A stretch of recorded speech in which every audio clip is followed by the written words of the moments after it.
علوم اہل البیت ہیں وہ آپ یہ دیکھ لیں کہ اہل سنت سے بھی پہلے کہ یہ علوم وہاں پہ موجود ہیں حدیث کے. تو اکثر یہ جو کہتے ہیں نا کہ اہل البیت کے علوم کہاں ہے، یہ ان سے ناواقفیت کی دلیل ہے، معلوم نہیں ہوتا لوگوں کو. ورنہ اہل سنت سے بھی پہلے اہل البیت علیہ السلام، اہل البیت سے علم کے اندر کون آگے بڑھ سکتا ہے؟ کوئی آگے نہیں بڑھ سکتا اہل البیت سے. الحمدللہ رب العالمین والصلاة والسلام علی سید الانبیاء والمرسلین وآلہ الطیبین الطاہرین ومن والاه. بسم اللہ الرحمن الرحیم. السلام علیکم ورحمۃ اللہ وبرکاتہ. امت مسلمہ میں مختلف فرقے، عقائد اور گروہ نظریات پائے جاتے ہیں، اور اس میں جو بڑے فرقے ہیں سنی ہیں اور شیعہ. پھر سنیوں میں آگے تقسیم ہے، سلفی ہیں، صوفی ہیں، اسی طرح اہل حدیث ہے. شیعہ میں تقسیم ہے، زیدیہ ان میں ایک بڑا نام ہے، اسی طرح اسماعیلیہ ان میں پائے جاتے ہیں، اور امامیہ یا اثنا عشریہ آپ کہہ سکتے ہیں. زیدیہ ان کی جو اکثریت ہے وہ یمن اور عمان وغیرہ ان ممالک میں ہے، عرب میں ہے، اور ہمارے ہاں ہندوستان پاکستان میں ان کی تعداد انتہائی کم ہے. جس طرح کی یہ نام سے واضح ہے زیدیہ، تو آج ہم یہ سمجھیں گے کہ زیدیہ کون ہیں، ان کی تاریخ کیا ہے، ان کے بنیادی افکار و نظریات کیا ہیں.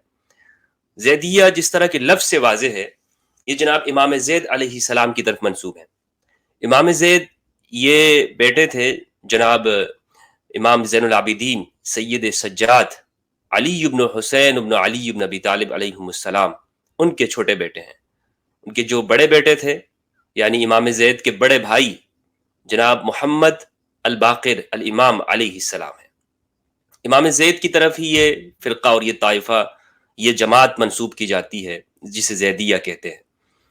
ان کا ایک لقب حلیف القرآن بھی ہے. آج ہم سمجھیں گے کہ یہ کون ہیں، ان کے بنیادی افکار و نظریات کیا ہے. تو میں اس پہ تھوڑی تفصیل سے گفتگو کرنا چاہتا ہوں، کیونکہ میں نے جب زیدیہ کا مطالعہ کیا، جب میں اہل البیت علیہ السلام کی ان کے علوم اور ان کے افکار کا مطالعہ میں نے شروع کیا، تو زیدیہ کو میں نے سب سے پہلے پڑھا. اور عرب میں جو ان پہ کتابیں لکھی گئی ہیں، یمن کے علماء نے اس پہ لکھی ہیں، چونکہ یمن میں زیادہ ہے، اور بنی ہاشم کا جو ورثہ ہے وہ یمن کے اندر ہے. کیونکہ آپ کو معلوم ہونا چاہیے کہ امام علی علیہ السلام وہ یمن بھی گئے تھے، اور رسول اللہ صلی اللہ علیہ وآلہ وسلم نے بھیجا تھا، اور یمن کے لوگ وہ امام علی کے ہاتھ پر ہی اسلام قبول کیا. تو اسی لیے جو امام علی کے لشکر میں جو لوگ تھے وہ یمن کے لوگ اس میں آپ کو نظر آئیں گے. اور یہ جو انصار ہے نا، انصار رسول مدینہ کے اندر، یہ بھی یمن کے ہی قبائل ہیں. تو بہرحال امام زید علیہ السلام، ان کا ایک لقب حلیف القرآن ہے. حلیف القرآن، قرآن کے دوست. ان کا جو بھی استدلال ہوتا تھا وہ قرآن مجید کو اپنے سامنے رکھتے تھے. کہتے ہیں ان کی جو والدہ ہے ان کا تعلق سندھ سے تھا. مختار الثقفی نے ان کی والدہ کو لیا، اس زمانے میں کو خریدا، اور جناب امام زین العابدین علیہ السلام کے ہاں ان کو پیش کیا. ان کی والدہ کی عبادت کو دیکھتے ہوئے اور ان کی وجاہت کو دیکھتے ہوئے انہیں نظر آیا کہ امام زین العابدین کے علاوہ ان کا کوئی بھی ان کے لائق نہیں ہے. تو امام زین العابدین سے جب جناب امام زید علیہ السلام پیدا ہوئے، تو اس وقت میں جناب سید سجاد وہ اپنے محراب میں تھے، نماز پڑھ رہے تھے، اور آپ کو خوشخبری دی گئی کہ آپ کے ہاں فرزند آیا ہے. تو امام زین العابدین علیہ السلام نے قرآن مجید کو کھولا. تو قرآن مجید میں سب سے پہلے ان کی جو نظر پڑی تھی، نگاہ پڑی تھی، وہ اس آیت کے اوپر پڑی، ان اللہ اشتری من المؤمنین انفسهم واموالهم بان لهم الجنہ، کہ اللہ نے، بے شک اللہ نے خرید لیا ہے مومنوں سے ان کے اموال کو اور ان کی جانوں کو. کس کے بدلے میں؟ بان لهم الجنہ، کہ ان کے لیے جنت ہے. پھر قرآن مجید کو انہوں نے دوبارہ سے بند کیا، پھر کھولا، تو پھر یہ آیت ان کے سامنے آئی، وَلَا تَحْسَبَنَّ الَّذِينَ قُتِلُوا فِي سَبِيلِ اللَّهِ أَمْوَاتٌ، ان لوگوں کو ہرگز یہ خیال مت کرو کہ وہ مردہ ہے، کہ جو لوگ اللہ کی راہ میں قتل کیے گئے، شہید ہوئے. جب تیسری مرتبہ قرآن مجید کو بند کیا اور پھر کھولا، تو یہ آیت ان کے سامنے آئی، وَفَضَّلَ اللَّهُ الْمُجَاهِدِينَ عَلَى الْقَائِدِينَ أَجْرًا عَظِيمًا، اور اللہ سبحانہ و تعالیٰ نے مجاہدین کو، بیٹھے ہوئے لوگوں کے اوپر فضیلت عطا کی ہے، بڑا اجر عظیم ان کے لیے عطا ہے، ان کو اجر عظیم ملے گا. تو اس سے جناب امام زین العابدین علیہ السلام یہ سمجھ گئے کہ آپ کا جو یہ بیٹا ہے اس کی بڑی شان ہوگی، جہاد میں اس کی زندگی گزرے گی، شہادت کی موت ہوگی. تو اس لیے امام زین العابدین علیہ السلام نے ان کا نام زید رکھا. اور یہ اس کی وجہ یہ بھی ہے کہ حدیث ہے کہ رسول اللہ صلی اللہ علیہ وآلہ وسلم نے جناب زید کو بہت اپنا قریب رکھتے تھے، اور ایک مرتبہ جناب زید سے یہ کہا کہ میری نسل میں سے ایک بیٹا ہوگا، تمہارے نام کے اوپر ہی اس کا نام ہوگا، وہ اللہ کی راہ میں شہید ہوگا۔ اور امام زید کو رسول اللہ صلی اللہ علیہ وآلہ وسلم اپنے قریب رکھتے تھے کہ اس مناسبت کی وجہ سے۔ امام زید علیہ السلام نے اپنی زندگی وہ مجاہدانہ زندگی گزاری ہے۔ جب انہوں نے دیکھا کہ اہل البیت علیہم السلام کے اوپر جو مصائب ہوئے، جو شدتیں ہوئیں اموی حکمرانوں کی طرف سے، ظالموں کی طرف سے، اور اس میں پھر صرف امام حسین علیہ السلام کی شہادت اور آپ کے خانوادے کے اوپر بس نہیں کیا گیا، آگے بھی پھر یہ سلسلہ چلتا رہا، ناانصافیاں ہوتی رہیں، ان کی حقوق میں کمیاں ہوتی رہیں، اور جو لوگ بھی اہل البیت علیہ السلام کے قریب بیٹھتے تھے تو ان کو پابند سلاسل کیا جاتا تھا، جیلوں میں ڈالا جاتا تھا، ظلم ہوتا تھا ان کے اوپر۔ امام زید علیہ السلام نے اپنی زندگی میں ہشام بن عبد الملک الاموی کے خلاف خروج کیا۔ کچھ عقائد اور نظریات ہیں زیدیہ کے، وہ میں آپ کے سامنے پیش کرنا چاہتا ہوں۔ یہ یاد رکھیے گا کہ امام زید علیہ السلام نے جو علوم لیے ہیں وہ چونکہ یہ اہل البیت علیہ السلام کے گھرانے میں سے ہیں، اور آپ کے گھر میں امام زین العابدین علیہ السلام آپ کے والد بزرگوار ہیں، اور پھر امام محمد الباقر جو کہ آپ کے بڑے بھائی ہیں وہ عالم ہیں، قرآن کے عالم ہیں، رسول اللہ صلی اللہ علیہ وآلہ وسلم کے علم کے وارث موجود ہیں۔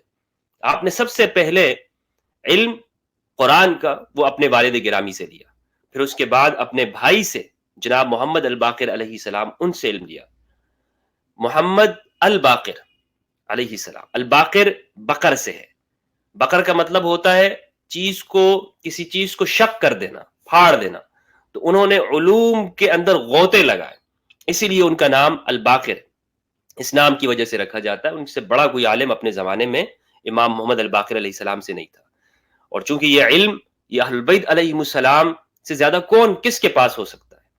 امام علی علیہ السلام نے فرمایا کہ مجھے رسول اللہ صلی اللہ علیہ وآلہ وسلم نے علم کے 1000 دروازے دیے ہیں، 1000 دروازے، اور پھر ہر 1000 دروازے جو مجھے عطا کیے ان میں سے ہر دروازے سے پھر 1000 علم کے دروازے میرے لیے کھلے ہیں۔ یہ جو 1000 کا لفظ امام علی نے استعمال کیا تو اس سے مراد یہ نہیں کہ صرف یہ 1000 لفظ ہی مراد ہے، نہیں، یہ عرب کا کہنے کا مقصود یہ تھا کہ ہزاروں بے شمار جس کی کوئی تعداد نہیں ہے، یہ عرب کے اندر محاورہ ہے۔ تو امام علی علیہ السلام وہ واحد شخصیت ہے کہ جنہوں نے مستدرک کے اندر روایت موجود ہے، آپ نے فرمایا سلونی قبل ان تفقدونی، کہ مجھ سے پوچھو اس سے پہلے کہ تم مجھے کھو دو۔ تو یہ واحد امام علی ہیں جنہوں نے سلونی کا یہ اعلان کیا اور اس کا دعویٰ کیا، ورنہ آپ کو کوئی نظر نہیں آئے گا کہ جو یہ دعویٰ کرتا ہو کہ مجھ سے پوچھو میں تمہیں ہر سوال کا جواب دوں گا۔ تو اہل البیت علیہ السلام یہ علم آپ اس کے وارثین ہیں، علم کے وارثین ہیں رسول اللہ صلی اللہ علیہ وآلہ وسلم کے۔ امام زید نے اپنے گھر سے ہی سب سے پہلے اس علم کو حاصل کیا، پھر اس کے بعد زیدیہ کے ہاں اور امام زید کا جو منہج ہے اس میں یہ نہیں سمجھا جاتا، اس چیز کو معیوب نہیں سمجھا جاتا کہ اپنے گھر سے باہر بھی روایات لی جائے یا علم کو حاصل کیا جائے، بلکہ خذ ما صفا ودع ما قدر، اور الحکمت ضالۃ المؤمن، حکمت مومن کا گمشدہ متاع ہے، جہاں اسے ملے اس کو حاصل کر لینا چاہیے۔ امام زید علیہ السلام، اس لیے آپ نظر آئیں گے کہ امام زید نے دیگر اصحاب کرام رضوان اللہ علیہم ان سے بھی روایات لی ہیں، ان سے بھی علم حاصل کیا ہے، جیسے ام المؤمنین حضرت عائشہ رضی اللہ تعالی عنہ، حضرت جابر بن عبداللہ رضی اللہ تعالی عنہ، اور اس کے علاوہ دیگر ائمہ صحابہ کرام ان کے پاس انہوں نے علوم کو لیا ہے اور احادیث کو روایت کیا۔ اور میں نے آپ کو وجہ بتا دی کہ اسی لیے زیدیہ میں آپ یہ دیکھیں گے کہ ان کے جو علوم اور فقہ ہے اس میں آپ کو دیگر سے بھی روایات نظر آئیں گی۔ یہ نہیں ہے کہ صرف اور صرف اہل البیت علیہ السلام ان سے جو روایات ہیں وہ وہاں پر ہوں، بلکہ یہ ہر ایک سے آپ ان کو دیکھیں کہ وہ روایات حاصل کرتے ہیں۔ تو امام زید علیہ السلام یہ اہل البیت علیہ السلام میں سے ایک عظیم فرد ہیں، مجاہد ہیں، ان کی جو زندگی ہے وہ مجاہدانہ زندگی گزری، اور ان کی جو شہادت ہے جب آپ پڑھیں گے تو آپ کو اہل البیت علیہ السلام کی جو مظلومیت ہے وہ نظر آئے گی۔ امام زید علیہ السلام نے اسی طرح جن لوگوں سے روایات لی ہیں ان میں ابان بن عثمان بن عفان ہیں، ان سے بھی روایات لی ہیں، اسی طرح عبید اللہ بن ابی رافع ان سے بھی روایت لی ہیں، اور وہ ابن زبیر سے جو حضرت زبیر کے بیٹے ہیں، ان سے روایات لی ہیں۔ ابو طفیل عامر بن واصلہ جو آخری صحابی ہیں رضی اللہ تعالی عنہ، ان سے روایت لی ہے، اور جابر بن عبداللہ رضی اللہ تعالی عنہ۔ امام احمد بن حنبل اہل البیت علیہ السلام کے جو اسماء ہیں اور نام ہیں، ان کی فضیلت کے بارے میں کہتے ہیں کہ اگر ان کے ناموں کی سے جو مروی اسناد ہیں جن میں اہل البیت کے نام ہوں، اور جو علی ابن موسیٰ رضا علیہ السلام سے لے کر امام علی تک جو یہ سند جاتی ہے، علی ابن موسیٰ الرضا علیہ السلام وہ روایت کرتے ہیں امام موسیٰ الکاظم سے، وہ روایت کرتے ہیں امام جعفر الصادق علیہ السلام سے اپنے والد بزرگوار سے، وہ روایت کرتے ہیں امام محمد الباقر علیہ السلام سے، وہ روایت کرتے ہیں امام زین العابدین علیہ السلام سے، وہ روایت کرتے ہیں امام حسین سے، اور وہ روایت کرتے ہیں امام علی سے، اور وہ روایت کرتے ہیں رسول اللہ صلی اللہ علیہ وآلہ وسلم سے۔ امام احمد بن حنبل فرماتے ہیں کہ یہ جو سند ہے جس میں یہ اہل البیت کے نام ہیں علی ابن موسیٰ رضا علیہ السلام کے سے لے کر آگے تک، فرماتے ہیں کہ اگر کسی مجنون کے اوپر، کسی دیوانے کے اوپر اگر یہ نام پڑھ لیے جائے تو وہ شفا حاصل کر لے، اسے شفا مل جائے، اس کی بیماری دور ہو جائے، وہ اس کی بیماری ختم ہو جائے۔ اتنے جلیل القدر اسما ہیں، اتنے عظیم نام ہیں۔ تو آپ دیکھ لیں اہل سنت والجماعت کے اکابرین کا اعتراف موجود ہے۔ اور پھر امام زید آپ دیکھیں گے کہ ان کے جو شاگرد ہیں وہ کون ہیں؟ امام زید علیہ السلام کے جو شاگرد ہیں، اول نام تو ان میں سے خود انہی کے بیٹے یحییٰ ابن زید ہیں۔ یحییٰ ابن زید یہ بھی شہید ہیں، اور ان کی شہادت بھی بڑی مظلومانہ ہے۔ ایران کے اندر ان کا مزار ہے، میں نے اس کی زیارت کی ہے، اور جو وہاں پر نورانیت ہے، جو کیفیت وہاں پر ہے، اگر آپ کو زندگی میں موقع ملے تو آپ ضرور جائیے گا کہ اس میں جو انوار وہاں پر ہیں، آپ وہاں بیٹھ کر قرآن مجید کی تلاوت کریں تو آپ کو انوار وہاں پر اپنے سینے میں اترتے ہوئے محسوس ہوں گے انشاءاللہ عز و جل۔ عیسیٰ ابن زید علیہ السلام ہے، یہ بھی امام زید کے بیٹے ہیں۔ اسی طرح ابو خالد عمرو بن خالد الواسطی، یہ ان کے شاگرد ہیں، انہوں نے امام زید کی مسند روایت کی ہے۔ اسلام کی سب سے قدیم کتاب ہے یہ، زیدیہ کے ہاں موجود ہے۔ یعنی جو علوم اہل البیت ہیں وہ آپ یہ دیکھ لیں کہ اہل سنت سے بھی پہلے کہ یہ علوم وہاں پہ موجود ہیں حدیث کے۔ تو اکثر یہ جو کہتے ہیں نا کہ اہل البیت کے علوم کہاں ہے، یہ ان سے ناواقفیت کی دلیل ہے، معلوم نہیں ہوتا لوگوں کو، ورنہ اہل سنت سے بھی پہلے اہل البیت علیہ السلام، اہل البیت سے علم کے اندر کون آگے بڑھ سکتا ہے؟ کوئی آگے نہیں بڑھ سکتا اہل البیت سے۔ اسی طرح امام ابو حنیفہ رضی اللہ تعالیٰ عنہ، یہ امام زید علیہ السلام کے شاگرد ہیں، بلکہ بعض زیدیہ نے تو یہ دعویٰ کیا ہے کہ وہ زیدی تھے، وہ ہمارے تھے، اور اس میں کوئی شک بھی نہیں ہونا چاہیے کہ امام ابو حنیفہ انہوں نے امام زید کی بیعت بھی کی تھی، اور ان کی جو تحریک تھی جو ہشام بن عبد الملک الاموی کے خلاف تھی، اس میں سرمایہ بھی دیا تھا، ان کی بیعت بھی کی تھی، اور اس جہاد کے اندر ایک حصہ بھی تھے۔ بلکہ امام ابو حنیفہ نے اس کے لیے فتویٰ یہ بھی دیا تھا کہ امام زید کا یہ خروج آج کے دن کا جو امویوں کے خلاف ہے، اس جہاد کے مشابہ ہے کہ جو رسول اللہ صلی اللہ علیہ وآلہ وسلم نے بدر کے دن کیا تھا۔ امام ابو حنیفہ کا یہ فتویٰ موجود ہے۔ اسماعیل بن عبد الرحمن السدی، اسماعیل بن ابی خالد الاحمسی، ابان بن ابی عیاش، یہ اہل سنت کے علماء ہیں۔ ابان ابن تغلب، شعبہ بن الحجاج، یہ شعبہ جو ہیں یہ ہمارے صحاح کے راویوں میں سے ہیں، حدیث کے امام ہیں اہل سنت والجماعت کے اندر۔ امام شافعی رحمہ اللہ فرماتے ہیں لولا شعبہ ما عرفنا الحدیث، اگر شعبہ نہ ہوتے تو ہمیں حدیث کا ہی پتہ نہ چلتا۔ اتنے بڑے امام ہیں۔ یہ بھی کن کے شاگرد ہیں؟ امام زید علیہ السلام کے شاگرد ہیں۔ پھر ایک بڑا نام اہل سنت میں سے، راویوں میں سے جنہوں نے حدیث کو روایت کیا ہے، محمد ابن مسلم الشہاب الزہری، شہاب الزہری، یہ امام زید کے شاگرد ہیں۔ اب اگر شہاب الزہری کو ہٹا دیا جائے تو بخاری میں جو اکثر جو غزوات کی روایات ہیں، مغازی کی ہیں، تو پھر وہ کہاں جائیں گے؟ نہیں رہیں گے۔ اسی طرح میں نے آپ کو بتایا کہ یہ اہل سنت والجماعت کے جو جلیل القدر ائمہ ہیں ان کے بھی امام ہیں امام زید علیہ السلام۔ پھر ان کی جو مسند ہے یا ان کی جو کتابیں ہیں وہ اسلام کے سب سے پہلے قدیم ماخذ کے اندر شمار ہوتی ہیں۔ ان کی مسند کے علاوہ جو کتابیں ہیں، کتاب الایمان ہے، اس میں انہوں نے مرجئہ فرقے کے اوپر رد کیا ہے۔ مرجئہ فرقہ وہ ہے، ارجاء کہتے ہیں اطمینان کو، کہ آپ بالکل مطمئن ہو جائیں ایمان کے ساتھ، آپ کو کوئی گناہ نقصان نہیں پہنچائے گا، کتنا بڑا آپ گناہ کر لیں پھر بھی بہرحال آپ کو کچھ نہیں ہوگا۔ تو انہوں نے، امام زید نے ان کے رد پر ایک کتاب لکھی ہے، کتاب الایمان۔ ایک کتاب ہے تثبیت الامامہ کے نام سے، یہ بھی امام زید علیہ السلام نے لکھی ہے، جس میں انہوں نے امام علی کے امام ہونے کے اوپر دلائل لائے ہیں، عقلی اور نقلی دلائل پیش کیے ہیں۔ اور ایک کتاب ہے تثبیت الوصیہ، تثبیت الوصیہ امام علی علیہ السلام کے وصی ہونے کے اوپر امام زید نے اس پہ دلائل پیش کیے، عقلی اور نقلی دونوں طرح سے۔ امام علی علیہ السلام کے وصی ہونے کے اوپر امام زید علیہ السلام نے جو قرآن مجید سے آیت پیش کی ہے دلیل کے طور پر، جو نقلی دلیل دی ہے، وہ سورہ مائدہ کی آیت نمبر 106 ہے۔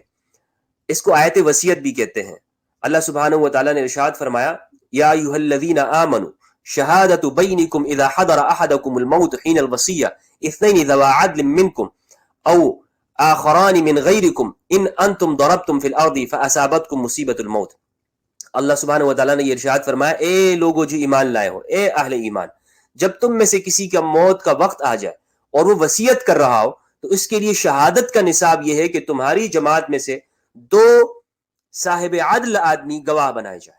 تو اس سے یہ استدلال کرتے ہیں کہ قرآن مجید میں اہل ایمان کو حکم دیا گیا ہے کہ وہ اپنی وصیت کریں گے، اپنی وصیت کریں۔ تو رسول اللہ صلی اللہ علیہ وآلہ وسلم نے وصیت فرمائی، اور رسول اللہ صلی اللہ علیہ وآلہ وسلم دنیاوی امور کے اندر اگر آپ دیکھیں گے، اگر کسی کو سرایہ کے اوپر بھیجتے تھے، کسی لشکر کا امیر بناتے تو یہ وصیت کرتے تھے کہ اگر یہ نہیں ہوگا، اگر اس کی موت ہو جائے، یہ شہید ہو جائے تو پھر یہ ہوگا اس کی جگہ پر۔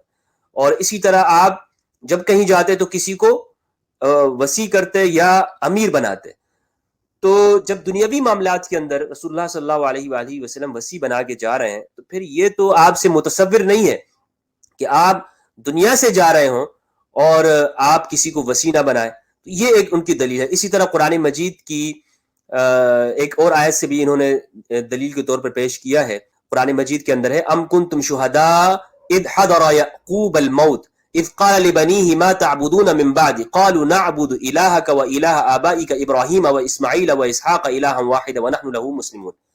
حضرت یعقوب علیہ السلام کے بارے میں قرآن میں ہے کہ پھر کیا آپ اس وقت موجود تھے جب یعقوب اس دنیا سے رخصت ہو رہے تھے اور انہوں نے اپنے موت کے وقت میں، اپنے وصال کے وقت میں اپنے بیٹوں سے پوچھا، بتاؤ میرے بعد تم کس کی بندگی کرو گے؟ تو انہوں نے کہا کہ ہم آپ کے نعبد الہ کا، آپ کے الہ کی، آپ کے آبا کے الہ کی، ابراہیم ہے، اسماعیل ہے اور اسحاق، الہ واحد جو کہ ایک الہ ہے، ان نبیوں کا الہ ہے، ہم ان کی عبادت کریں گے۔ وَنَحْنُ لَهُ مسلمون، اور ہم ان کے لیے سر تسلیم خم کرتی ہیں، ہم ان کے لیے مسلمان ہیں۔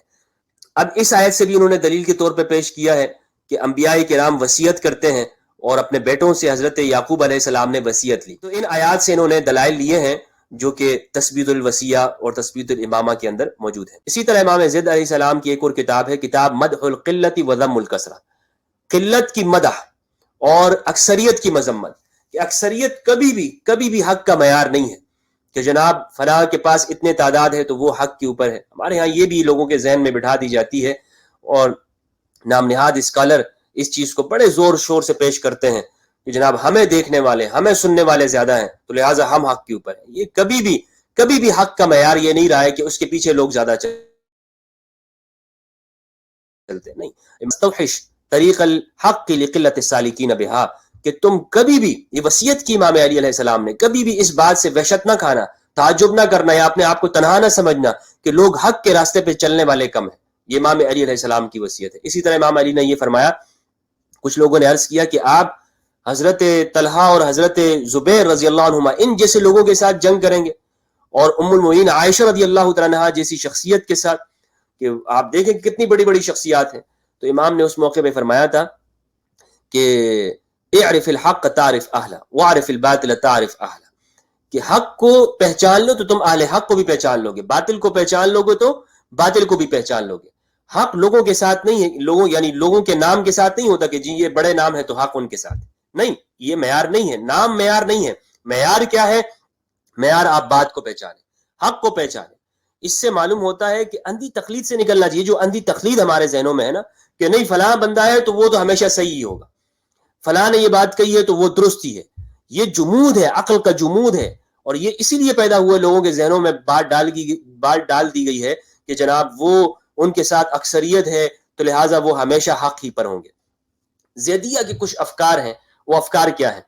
بنیادی طور پر جو زیدیہ ہے اس کو آپ فرقہ نہ سمجھیے گا، اسے آپ جماعت سمجھے۔ جماعت ایک جماعت ہے قرآن مجید کے اوپر مبنی، قرآن کے اوپر ان کے دلائل ہیں، اور قرآن پر اپنے امام زید علیہ السلام نے پورا بھروسہ رکھا ہے اور وہیں سے اپنے افکار و نظریات کو رکھا ہے۔ اور بہت سارے لوگ اختلاف کر سکتے ہیں، لیکن جو ان کے افکار ہیں وہ میں آپ کے سامنے پیش کرنا چاہتا ہوں۔ ان کی جو پہلی جو فکر ہے وہ، یا آپ انہیں مبادیات کہہ لیں، وہ ہے، یہ اپنے آپ کو کہتے ہیں توحید۔ توحید بنیادی طور پر ان کی مبادیات میں سے، اساسیات میں سے۔ اور توحید سے مراد یہ نہیں ہے کہ صرف اور صرف اللہ سبحانہ و تعالیٰ کی توحید نہیں، توحید سے یہ مراد لیتے ہیں، یہ اپنے آپ کو کہتے ہیں اہل العدل والتوحید، کہ ہم اہل العدل ہیں اور اہل توحید ہیں۔ اب یہ اہل عدل اور اہل توحید کیا ہے؟ یہ یوں سمجھیے گا آسان لفظ کے اندر کہ قرآن مجید میں جہاں پر بھی اللہ سبحانہ و تعالیٰ کے لیے اللہ کی جو صفات ذکر کی گئی ہیں، یا اللہ کی جو ذات سے متعلق جو قرآن میں جو بیان کیا گیا ہے، اس سے متعلق یہ اپنا ایک نظریہ رکھتے ہیں۔ اور یہ جو ذات و صفات کا جو معاملہ ہے، یہ ایک پورا فلسفہ ہے، اس میں علم کلام کے اندر اس میں بہت سارے نظریات ہیں، اسکول آف تھاٹس ہیں۔ تو زیدیہ اس کے بارے میں اپنا ایک الگ نظریہ رکھتے ہیں۔ وہ کہتے ہیں کہ ایسی تمام روایات، یعنی اللہ کی ذات اور صفت یہ الگ نہیں ہے، اس میں یہ الگ نہیں ہے۔ اور جہاں پر بھی قرآن میں اللہ کی صفات سے متعلق ہاتھ ہے، قدم ہے، پیر ہے، یہ چیزیں ذکر کی گئی ہیں، تو زیدیہ اس میں تعویل کرتے ہیں اور اس کو صحیح محمل کے اوپر لے گئے جاتے ہیں، اور وہ تشبیہ سے پاک رکھتے ہیں۔ کیونکہ کچھ لوگ بالکل یہی عینی یہی مانتے ہیں کہ نہیں، جس طرح قرآن میں اللہ کے ہاتھ اور پیر بھی ہیں، زیدیہ اس کو اس طرح نہیں مانتے ہیں۔ اور وہ تمام روایات جس میں یہ ثابت ہوتا ہو کہ جناب اللہ کے لیے ہاتھ اور پیر یہ چیزیں، زیدیہ ان روایات کو رد کرتے ہیں۔ دوسرا جو نظریہ ہے یا مبادی ہے زیدیہ کا، وہ ہے عدل۔ عدل کیا ہے؟ عدل سے مراد صرف انصاف نہیں ہے، بلکہ عدل سے مراد وہ ایک نظریہ ہے کہ اللہ سبحانہ و تعالیٰ کبھی بھی ظلم نہیں کر سکتا، اور یہ قرآن مجید میں موجود ہے۔ قرآن مجید میں ہے، سورہ نساء کی آیت نمبر 40 ہے، ان اللہ لا یظلم مثقال ذرہ، اللہ سبحانہ و تعالیٰ ذرہ برابر بھی ظلم نہیں کرتا اپنے بندوں کے اوپر۔ اسی طرح سورہ فصلت کی آیت نمبر 46 ہے، من عمل صالحا فلنفسه ومن اساء فعليها وما ربك بظلام للعبید، جس نے عمل صالح کیا اس نے اپنی ذات کے لیے کیا، جس نے برا عمل کیا اس کا وبال اس کی ذات کے اوپر ہے، اور آپ کا رب بندوں کے اوپر ظلم بالکل نہیں کرتا۔ اسی طرح قرآن مجید کی سورہ یونس کی آیت نمبر 44 ہے، اللہ سبحانہ و تعالیٰ نے ارشاد فرمایا، ان اللہ لا یظلم الناس شیئا، اللہ لوگوں کے اوپر ظلم بالکل نہیں کرتا۔ اب یہ عدل کا جو نظریہ ہے، اس سے کیا معلوم ہوتا ہے؟ اس سے ایک مسئلہ متفرع ہوتا ہے، اس کو سمجھنا ضروری ہے۔ وہ میں آپ کے سامنے میں آسان لفظوں میں بیان کرتا ہوں۔ وہ یہ ہے کہ اللہ سبحانہ و تعالیٰ انسانوں کے اوپر بالکل ظلم نہیں کرتا۔ اس سے یہ بات معلوم ہوئی کہ اللہ انسانوں کو تکلیف ما لا یطاق نہیں دیتا۔ تکلیف ما لا یطاق کیا ہے؟ اللہ انسانوں کو صرف اسی چیز کا مکلف بناتا ہے، اسی چیز کا حکم دیتا ہے کہ جو انسان جتنا اس کام کو کر بھی سکتا ہو، یعنی یہ نہیں ہو سکتا کہ اللہ سبحانہ و تعالیٰ وہ انسانوں کو، معاذ اللہ، اس نے برائی کو بھی پیدا کیا ہو، اور انسان جب برائی کریں تو پھر وہ انسانوں سے یہ مطالبہ بھی کرتا ہو کہ تم نے یہ برائی کیوں کی، اور پھر اس برائی کرنے کے اوپر انسانوں کو جہنم میں بھی ڈال دیں۔ زیدیہ کہتے ہیں کہ اللہ ظلم نہیں کرتا، یہ قرآن مجید کے اندر ہے، جس طرح میں نے آیت آپ کے سامنے پیش کی۔ تو لہٰذا برائی کا خالق اللہ نہیں ہے، برائی کا خالق اللہ نہیں ہے، برائی انسان خود کرتا ہے، اسی لیے انسان ذمہ دار بھی اس کا خود ہی ہے۔ اللہ سبحانہ و تعالیٰ کی جانب برائی کو منسوب نہیں کیا جا سکتا۔ یہ زیدیہ کا بنیادی عقیدہ اور نظریہ ہے۔ اسی طرح امامت یہ سنی شیعہ کے اندر درمیان میں بنیادی طور پر اختلافی مسئلہ ہے، اور پھر شیعہ کا اس حوالے سے الگ نقطہ نظر ہے۔ شیعہ کہتے ہیں کہ اللہ امام بناتا ہے، اہل سنت کہتے ہیں کہ امامت کو اہل سنت بھی مانتے ہیں، اور بعض اہل سنت وہ رسول اللہ صلی اللہ علیہ وآلہ وسلم کی جانب سے نص بھی پیش کرتے ہیں کہ جیسے ابوبکر رضی اللہ عنہ کی جو امامت ہے وہ منصوص ہے، لیکن اکثریت کا کہنا یہ ہے کہ لوگ منعقد کرتے ہیں۔ زیدیہ کا جو اس حوالے سے جو موقف ہے وہ یہ ہے کہ امت پر واجب ہے کہ وہ امام نصب کرے، لہٰذا اس سے معلوم ہو کہ زیدیہ بھی امامت کو منصوص من اللہ وہ نہیں مانتے ہیں۔ زیدیہ کا بھی اس حوالے سے، امامت کے حوالے سے یہی نظریہ اور عقیدہ ہے۔ اگر اس کی تفصیل آپ نے دیکھنی ہو تو ایک کتاب ہے عربی زبان کے اندر، زیدیہ، دکتور المحتوری رحمہ اللہ، انہوں نے یہ کتاب لکھی ہے۔ یہ اس کتاب کو آپ یہ فرنٹ پہ دیکھ رہے ہوں گے، اس کا مطالعہ آپ کر سکتے ہیں، اس میں تمام تفصیلات ہر ایک عقیدے کی موجود ہے۔ اسی طرح ان کا ایک بنیادی نظریہ ہے وہ الخروج علی الظالم بالسیف، کہ ظالم کے خلاف تلوار کے ذریعے خروج کرنا ہے، کیونکہ زیدیہ امر بالمعروف و نہی عن المنکر کو بنیادی اساسیات میں سے مانتے ایمان کی۔ وہ کہتے ہیں کہ یہ ایک مومن کا بنیادی عقیدہ اور نظریہ ایمان اس پہ ہونا چاہیے، اس شخص اس وقت تک مومن نہیں ہو سکتا جب تک اس چیز کو نہ مانے. اور وہ کیا ہے؟ امر بالمعروف و نہی عن المنکر، کہ میں نے ہر حال میں معروف کا امر کرنا ہے اور نہی سے روکنا ہے. لہٰذا ایک ظالم کو جب دیکھیں گے اور ظالم اقتدار کے اوپر ہے تو پھر خاموشی نہیں رکھنی ہے. خاموشی رکھنا پھر یہ انتہائی درجے کی بزدلی ہے اور یہ ایمان نہیں ہو سکتا. لہٰذا اس کے خلاف خروج کرنا ہے. اور وہ تمام روایات جس میں یہ کہا گیا ہے کہ وَإِن جَلَدَ ظَهْرَكَ، اگر تیری پیٹھ کو مارے، وَأَخَذَ مَالَكَ، اور تیرے مال کو لے لے. زیدیہ ان کا انکار کرتے ہیں، وہ کہتے ہیں نہیں یہ ظالموں کو سپورٹ کرتی ہیں لہٰذا ان کا وہ انکار کرتے ہیں. اسی طرح بنیادی جو نظریہ ہے زیدیہ کا وہ المنزلہ بین المنزلتین ہے. المنزلہ بین المنزلتین کیا ہے؟ وہ یہ اس کو یوں آسانی کے ساتھ سمجھے گا کہ ایک شخص ہے، مومن ہے، ایمان کے اوپر ہے، کلمہ پڑھتا ہے، لیکن اس نے گناہ کبیرہ کر لیا. تو زیدیہ کہتے ہیں کہ یہ شخص، اس کو ہم کافر نہیں کہیں گے، اس کو ہم کافر نہیں کہیں گے. جس طرح خوارج کہتے ہیں، خوارج کبائر یعنی کسی آدمی نے گناہ کبیرہ کر لیا نا، چوری کر لی معاذ اللہ، یا گناہ کر لیا، بڑا گناہ کبھی کر لیا، زنا وغیرہ ہے، جھوٹ ہے، تو خوارج کہتے ہیں کہ یہ بندہ کافر ہو گیا. زیدیہ کہتے ہیں نہیں، اس کو ہم کافر نہیں کہہ سکتے. اہل سنت بھی یہی کہتے ہیں کہ اس کو ہم کافر نہیں کہہ سکتے. لیکن زیدیہ یہاں پہ کہتے ہیں کہ ہم اس کو مومن بھی نہیں کہہ سکتے، یہ شخص مومن بھی نہیں ہے. اب یہ درمیان میں ہے، المنزلہ بین المنزلتین یہ اس کا نام ہے. اور وہ انہوں نے ایک نام رکھا ہے الفاسق، کہ اس کو ہم فاسق کہیں گے. اور قرآن مجید میں بھی جو فاسق کہا گیا ہے وہ سورہ بقرہ کے اندر جس طرح موجود ہے کہ وہ لوگ فاسقین ہیں کہ جو صلہ رحمی کو قطع کرتے ہیں، ان چیزوں کو جو لوگوں کو جوڑنے والی ہیں ان کو وہ قطع کرنے والے لوگ وہ فاسقین ہیں. تو قرآن مجید میں جو فاسق کا جو اطلاق کیا گیا وہ اسی معنی کے اندر ہے. اسی طرح الوعد و الوعید، کہ مومن کے لیے جنت کا جو وعدہ اللہ سبحانہ و تعالیٰ نے کیا وہ اس کو ملے گا، اور وعید کہ جو کافروں، مشرکوں اور طغات اور سرکشوں کے لیے اللہ سبحانہ و تعالیٰ نے جو ان کو وعید کی ہے کہ ان کو ڈرایا ہے وہ ان کو ملے گا. یعنی ایسا نہیں ہو سکتا کہ ایک مومن کو اللہ سبحانہ و تعالیٰ وہ جہنم میں ڈال دے اور ایک کافر کو وہ اٹھا کے جنت میں ڈال دے، ایسا نہیں ہے. یہ ان کے بنیادی عقائد اور مبادیات ہیں. اب ان کے کچھ افکار ہیں جو میں آپ کے سامنے رکھتا ہوں. ان کے بنیادی افکار میں سے پہلا تو یہ ہے کہ اللہ عز و جل کو، اللہ سبحانہ و تعالیٰ کو دنیا اور آخرت میں نہیں دیکھا جا سکتا.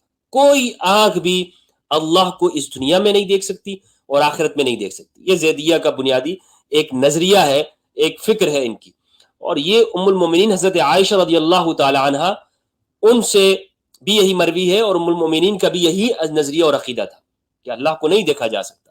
اور ام المومنین تو فرماتی ہیں کہ جس نے یہ کہا ہو، بخاری کی روایت ہے، فرماتی ہیں کہ جو یہ کہتا ہو کہ اللہ کو دیکھا ہے حضرت محمد صلی اللہ علیہ وآلہ وسلم نے تو فقط کذب، اس نے جھوٹ بولا. تو لہٰذا زیدیہ بھی اسی کو مانتے ہیں کہ دنیا ہو یا آخرت ہو ہم اللہ کو نہیں دیکھ سکتے. اسی طرح ان کا نظریہ ہے کہ شفاعت اہل کبائر کے لیے، کہ جو کبیرہ گناہوں کے لیے کے اوپر وہ لوگ جنہوں نے کبیرہ گناہ کیے ہوں ان کے لیے شفاعت نہیں ہے. یعنی رسول اللہ صلی اللہ علیہ وآلہ وسلم کی شفاعت ان کو نہیں ملے گی. اہل سنت مانتے ہیں کہ اہل کبائر کے لیے شفاعت ہے. زیدیہ کہتے ہیں کہ نہیں، کوئی شفاعت نہیں ہے. اور اس پر میں نے ایک یمنی اسکالر سے پوچھا تھا تو انہوں نے کہا کہ بھائی اگر آپ یہ مان لیتے ہیں کہ اہل کبائر کے لیے شفاعت ہے تو پھر یزید بھی اس کے کفر کے آپ کیا اس کے آپ کے پاس وہ ہے، وہ بھی تو اس نے پھر کبیرہ گناہ کیے ہیں، تو لہٰذا اس کو بھی پھر یعنی اپنا عذاب چکھنے کے بعد وہ جنت میں چلا جائے گا. اس لیے زیدیہ اس چیز کا انکار کرتے ہیں. تیسرا جو نظریہ ہے وہ خلق قرآن کا. یہ قرآن مجید کو مخلوق مانتے ہیں. وہ کہتے ہیں کہ قرآن مجید مخلوق ہے. اس کی جس نے تفصیل دیکھنی ہو نا، اگر آپ تفصیل دیکھنا چاہیں تو زیدیہ کتاب کے اندر دیکھ سکتے ہیں. اسی طرح ان کا ایک نظریہ ہے الخلود فی النار کا، کہ جو لوگ کافر ہیں وہ ہمیشہ جہنم میں ہی رہیں گے، اور وہ لوگ کہ جو جہنم میں جاتے ہیں وہ مرتکب کبیرہ ہے، اور جو جہنم میں چلے جائیں گے وہ کبھی نہیں نکل سکتے. یہ ان کے بنیادی افکار اور نظریات اور عقائد ہیں جو میں نے آپ کے سامنے پیش کیے.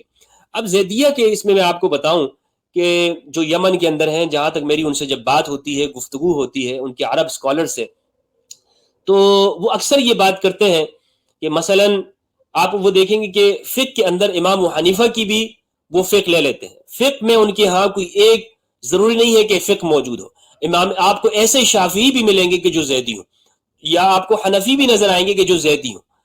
تو حنفی ہوتے ہوئے بھی ایک شخص زیدی ہو سکتا ہے، شافعی ہوتے ہوئے بھی ایک شخص زیدی ہو سکتا ہے. اس کی وجہ یہ ہے کہ زیدیہ ان کے ہاں جو افکار و نظریات ہیں وہ کوئی فرقہ نہیں ہے کہ جناب آپ نے یہ جو چیزیں ہیں فقہ میں بھی پوری کی پوری طرح آپ نے اس طرح نماز پڑھنی ہے یا یہ پیروی کرنی ہے، نہیں، یہ بنیادی افکار و نظریات آپ نے مان لی، آپ زیدی ہیں۔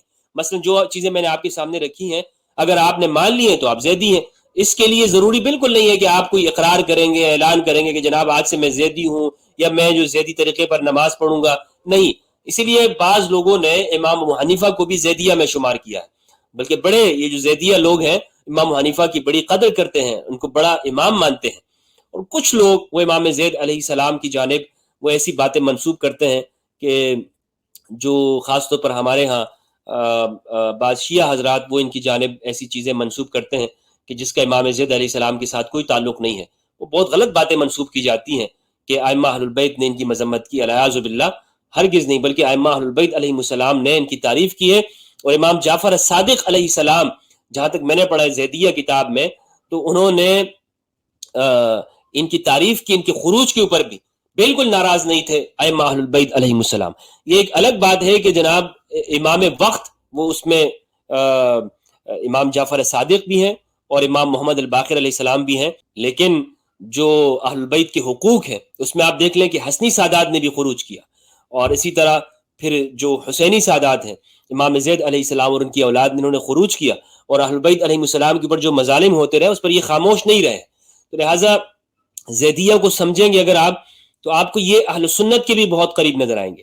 اس لیے یہ گویا کہ ایک واسطہ ہے، اہل البیت علیہ السلام کی وہ تعلیمات جو ہر طرح سے غلو سے پاک ہے، آپ کو زیدیہ کے اندر نظر آئیں گی۔ اللہ سبحانہ و تعالی ہمیں اہل البیت علیہ السلام کی معرفت عطا فرمائے، قرآن مجید میں تدبر کرنے کی توفیق دے۔ والسلام علیکم ورحمۃ اللہ وبرکاتہ۔